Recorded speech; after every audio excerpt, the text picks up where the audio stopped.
창세기 49장. 야곱이 아들들을 불러 말했다. 다 모여라. 너희가 앞으로 겪게 될 일들을 내가 말해주겠다. 야곱의 아들들아, 다 모여 가까이 와서 들어라. 너희는 너희 아버지 이스라엘이 하는 말에 귀를 기울여라. 르우벤아, 너는 내 맏아들이니 나의 힘이고 내 정력의 첫 열매다. 내 영예와 권세가 참으로 대단하구나. 하지만 너는 거친 파도처럼 불안정하니 으뜸이 되지 못할 것이다. 너는 아버지의 침상에 기어올라 그 잠자리를 더럽혔도다. 시므온과 레위야, 너희는 한 형제로서 단짝이로구나. 하지만 너희의 칼은 잔인한 폭력의 도구가 되고 말았다. 나는 너희의 비밀스런 모의에 가담하지 않을 것이고 너희가 모이는 자리에도 끼어들지 않을 것이다. 너희는 분노에 사로잡혀 사람을 쳐 죽이고 너희 멋대로 소의 발목 힘줄을 끊어버렸도다. 너희가 맹렬한 분노로 설쳐대니 저주를 받을 것이고 하는 짓이 또한 아주 잔인하니 저주를 받을 것이다.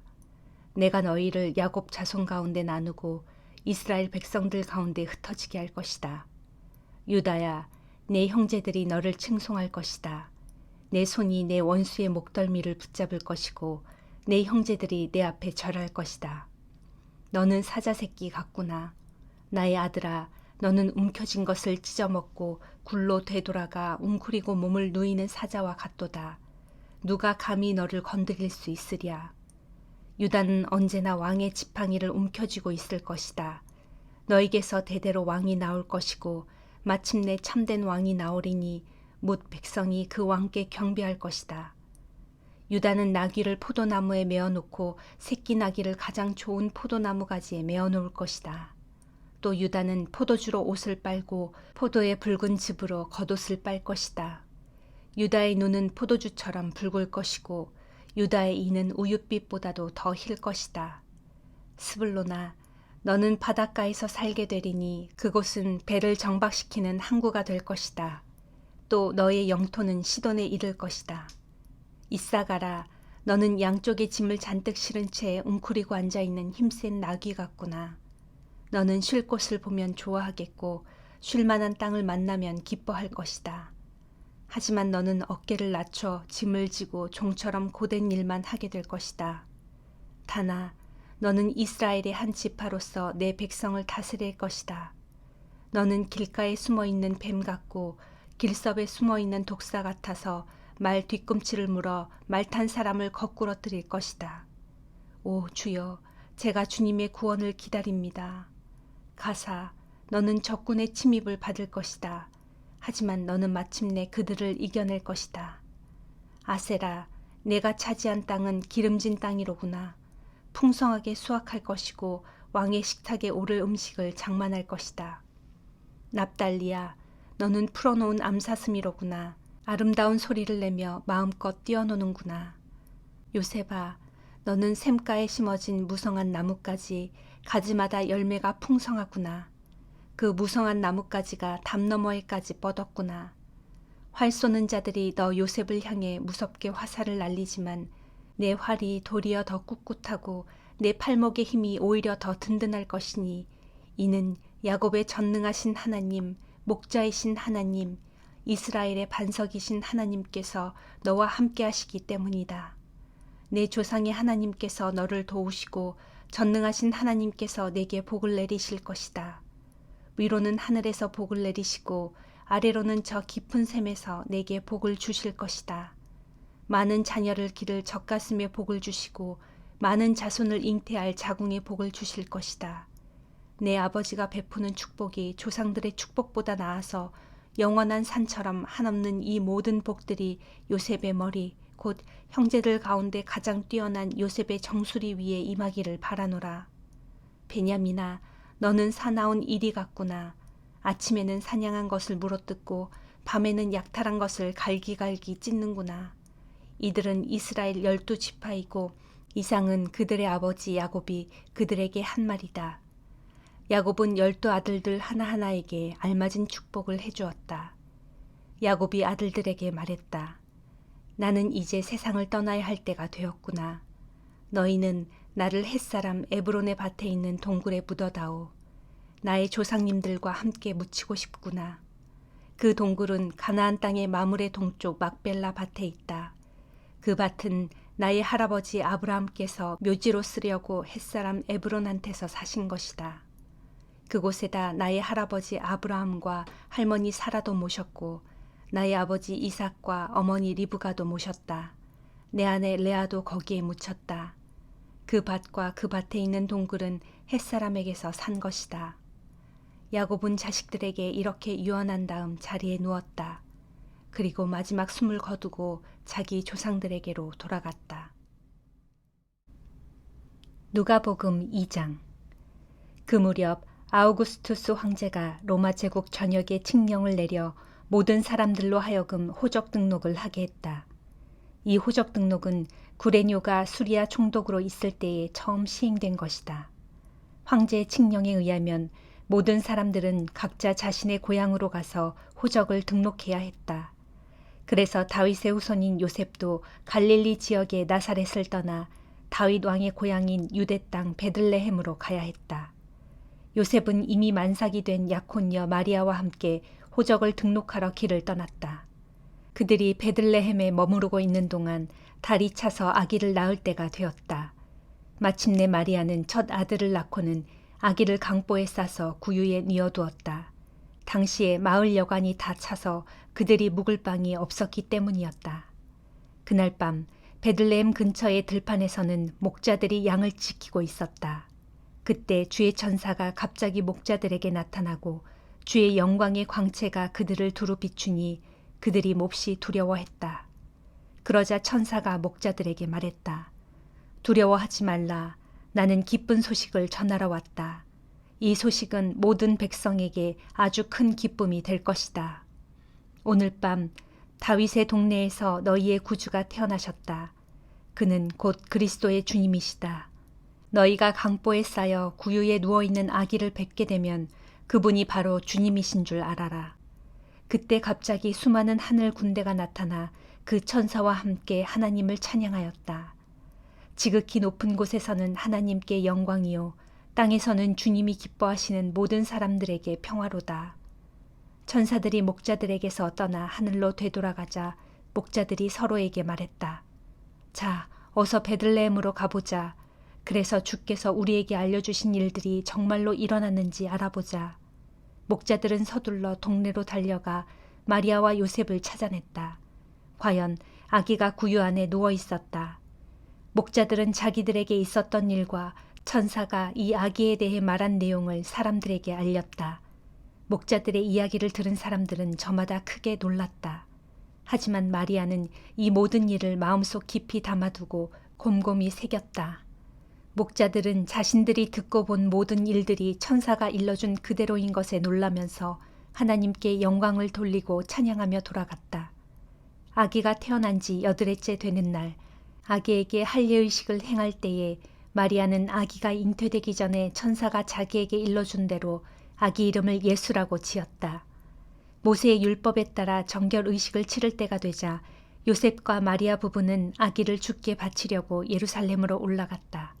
이것은 주의 율법에 처음 태어난 맏아들은 하나님께 바쳐야 한다라고 기록된 대로 그대로 행하기 위함이고 또한 주의 율법에 산비둘기 한 쌍이나 어린 집비둘기 2마리를 드려야 한다라고 기록된 대로 희생 제물을 주께 드리기 위함이었다. 그런데 당시 예루살렘에는 시므온이라는 사람이 살고 있었다. 그는 의롭고 경건한 사람으로 이스라엘의 구원을 간절히 고대하고 있었다. 그는 항상 성령이 충만한 상태였다.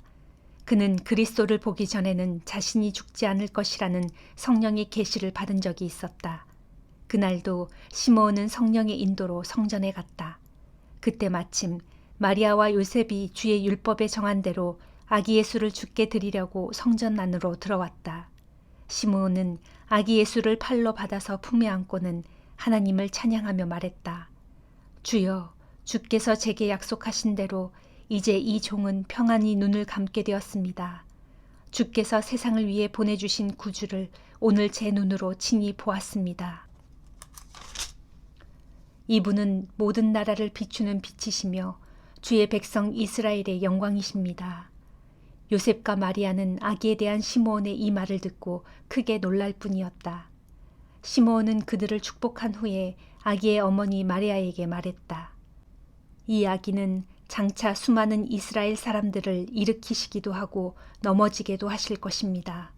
또한 많은 사람들이 거스르고 반대하는 대상이 되기도 할 것입니다.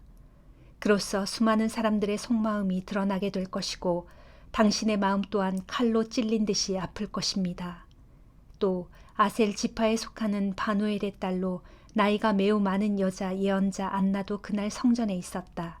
그 여자는 결혼한 지 7해 만에 남편을 잃고 84살 되는 지금까지도 여전히 과부로 살고 있었다. 그 여자는 밤낮으로 기도하고 금식하고 예배를 드리면서 날마다 성전에서 살다시피 했다.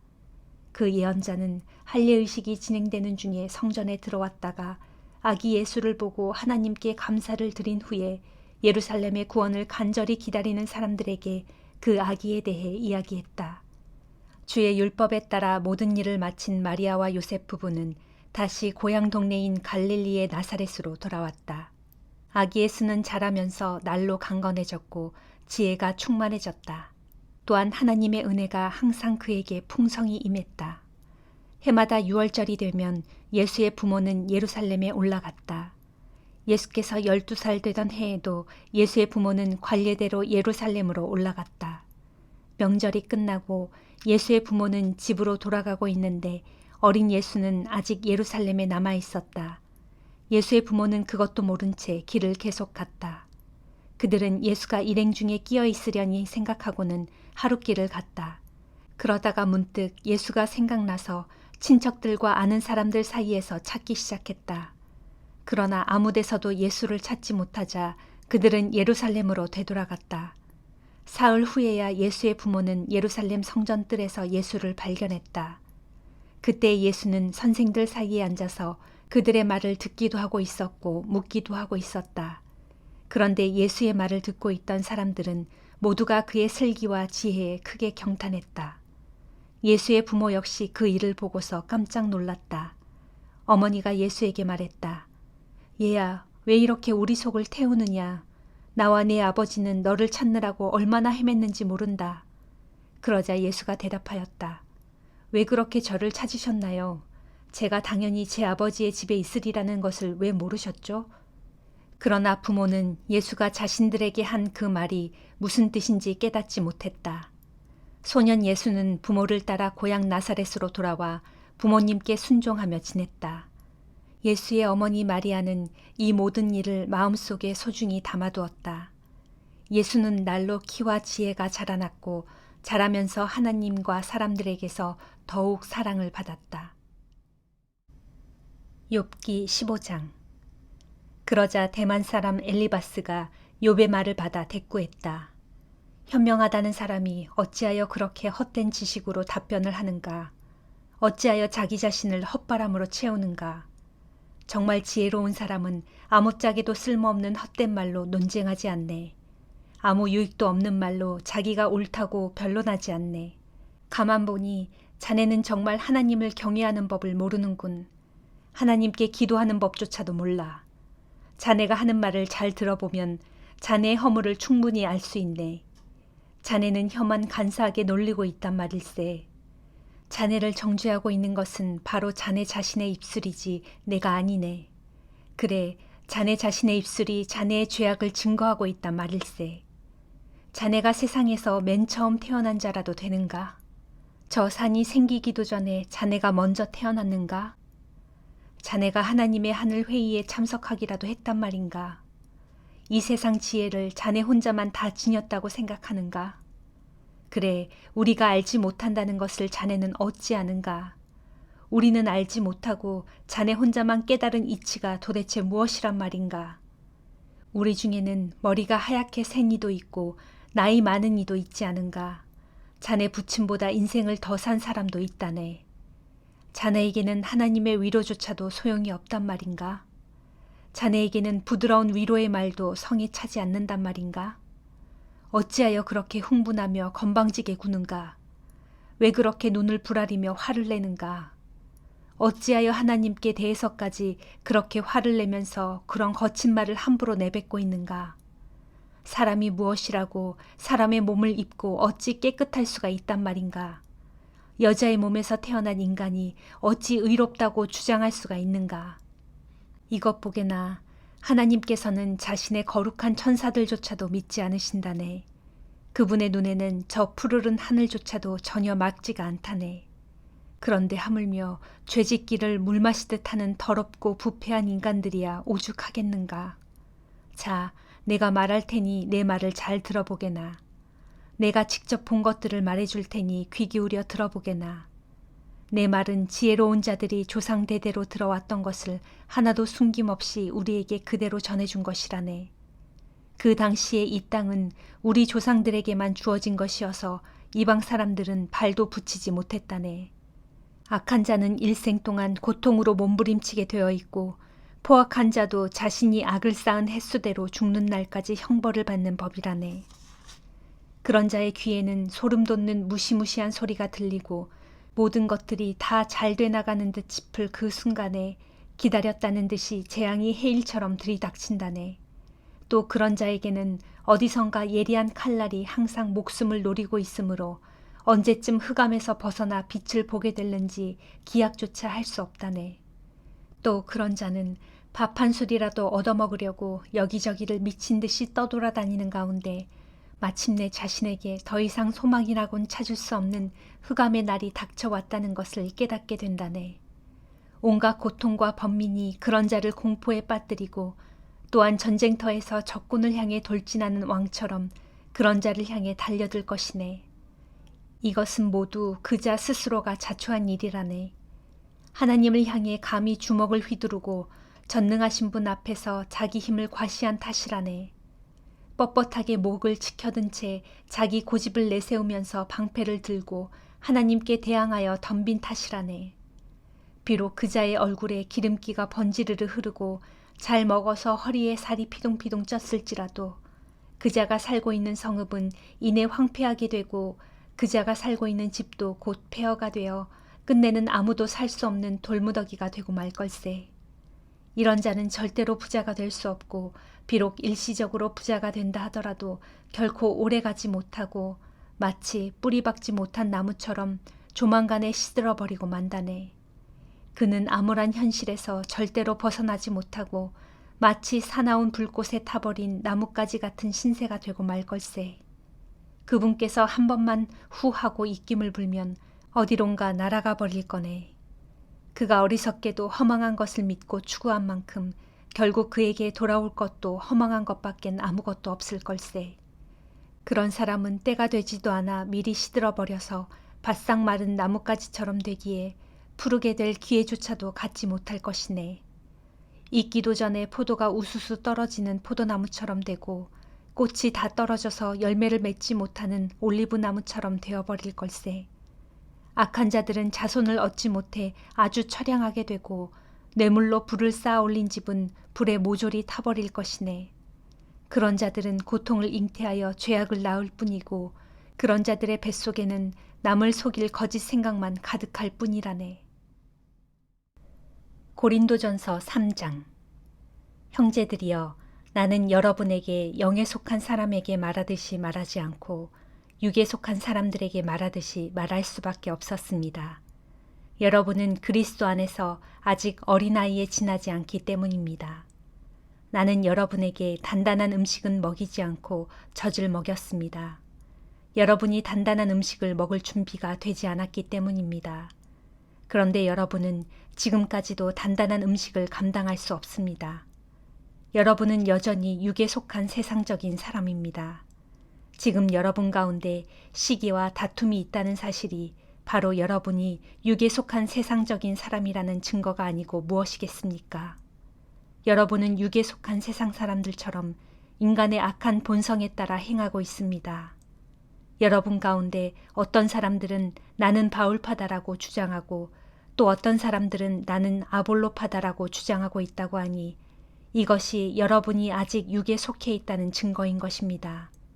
그렇다면 아볼로는 무엇이고 또 바울이 무엇입니까? 우리는 단지 일꾼들에 불과합니다. 우리는 주께서 우리 각자에게 맡기신 일을 했을 뿐이고 그래서 여러분은 우리를 통해 믿게 된 것입니다. 내가 씨를 뿌렸다면 아볼로는 물을 주는 일을 했습니다. 결국 자라나게 하신 분은 하나님이십니다. 그러므로 씨를 뿌리는 사람이나 물을 주는 사람은 아무것도 아닙니다. 오직 자라나게 하신 분, 곧 하나님이 가장 중요합니다. 씨를 뿌린 사람과 물을 준 사람은 똑같은 일꾼으로서 그들은 각자 자기가 수고한 만큼 하나님께 품삯을 받게 될 것입니다. 우리는 하나님의 일을 하는 동역자이고 여러분은 하나님의 밭이며 하나님께서 세우신 집입니다. 나는 내게 주신 하나님의 은혜로 한 사람의 지혜로운 건축자가 되어 기초를 놓았고 다른 사람이 그 기초 위에 집을 세우고 있습니다. 하지만 각자는 어떻게 집을 세울지 세심하게 주의를 기울여야 합니다. 아무도 이미 놓아진 기초, 곧 참된 기초이신 예수 그리스도 외에 다른 기초를 놓아서는 절대로 안 됩니다. 바로 그 기초 위에 누가 금이나 은이나 보석이나 나무나 풀이나 집 등을 사용하여 집을 짓는다면 그에 따라 각 사람이 한 일이 그대로 드러나게 될 것입니다. 그날이 오면 그가 한 일이 밝히 드러나게 될 것입니다. 그리고 각 사람이 지은 집은 불로써 그 질을 검증받게 될 것입니다. 그래서 자신이 지은 집이 불을 견디고 그대로 남아있게 되면 그 사람은 상을 받게 될 것입니다. 그러나 자신이 지은 집이 불에 타버리면 그 사람은 상을 잃고 말 것입니다. 그런 사람이라도 비록 자신은 구원을 받겠지만 그 모습이 불 속을 탈출하여 간신히 목숨을 건진 사람처럼 될 것입니다. 형제 여러분, 여러분은 자신이 하나님의 성전인 줄을 알지 못합니까? 여러분 안에 하나님의 성령이 계신다는 것을 알지 못합니까? 누구든지 하나님의 성전을 허물면 하나님께서는 그 사람을 멸망시키실 것입니다. 하나님의 성전은 거룩합니다. 여러분이 바로 하나님의 성전입니다. 아무도 자신을 속이지 마십시오. 만일 여러분 가운데 이 세상에서 지혜롭다고 생각하는 사람이 있다면 어리석은 바보가 되어야 합니다. 그래야 참으로 지혜로운 사람이 될 수 있습니다. 이 세상의 지혜는 하나님께서 보실 때는 아주 어리석은 것입니다. 그래서 성경에 기록하기를 하나님께서는 세상의 지혜로운 자들을 자기 스스로의 꾀에 빠지게 하신다라고 했습니다. 또 성경에 이런 말씀도 있습니다. 주님께서는 세상에 속한 지혜로운 자들의 생각이 얼마나 허망한 것인지 알고 계신다. 그러므로 누구든지 사람에 관한 것을 자랑하지 마십시오. 모든 것이 다 여러분의 것입니다.